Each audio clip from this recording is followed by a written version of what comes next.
Good afternoon, everyone. For those of you who don't know, my name is Mitch. I'm Dario's best man. Yeah!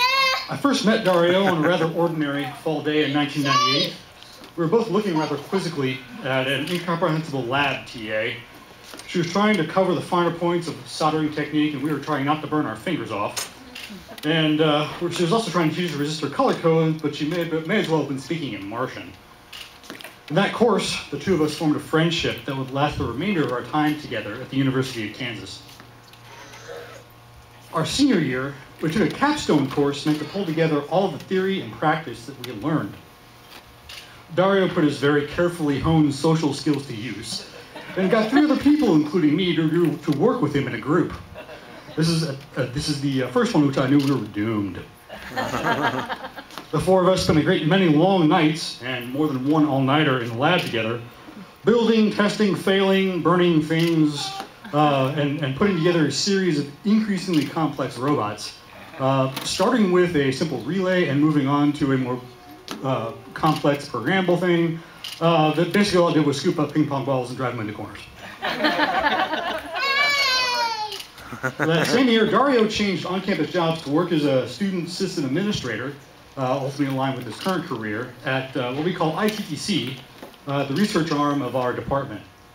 We both had other friends that worked there, and what we had heard beforehand was it was a land of milk and honey, a place where the research grants flowed freely, people kind of just messed around, and it really wasn't all that far off. We were kind of surprised.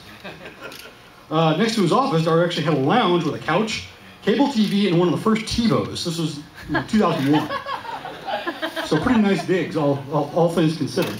And we definitely took full advantage of that space when we were doing group work. I'm sure Dario would say the best part of that experience was interacting with our teachers outside of the classroom. After all, it's tough to get mad at the guy who keeps your computers running, your research humming along, and that can read your email. Besides, there's nothing funnier than seeing an extraordinarily intelligent professor when you're absolutely certain really could build a VHF marine radio out of native vegetation, flounder when they're trying to access their own email. It also happened that lounge is right next door to the center's cold room. For those of you who don't know what that is, server rooms with a lot of computers in them tend to generate an awful lot of heat. And there are air conditioners that pump in lots of cold air to counteract that through a raised floor system. Someone, and I'm not quite sure who, noticed that the cooling air was the perfect temperature for keeping beverages chilled. Being good engineers, we designed an apparatus to hold the beverages, and we even hooked up a remote temperature sensor to make sure proper cooling was effective. One final story from old KU. Late in the summer after graduation, we went to the registrar's office to pick up our diplomas. Upon reading them, we discovered that they had the text, "Upon the recommendation of the faculty of the School of Engineering," emblazoned upon them. We were joking that in our case, perhaps it should instead read, "Over the strenuous objections of the faculty."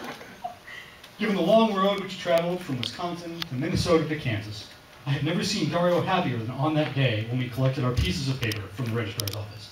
That is, of course, until today. Dario and Sabrina, I wish you both mazel tov and best wishes from Bathsheba and I for a long and happy life together.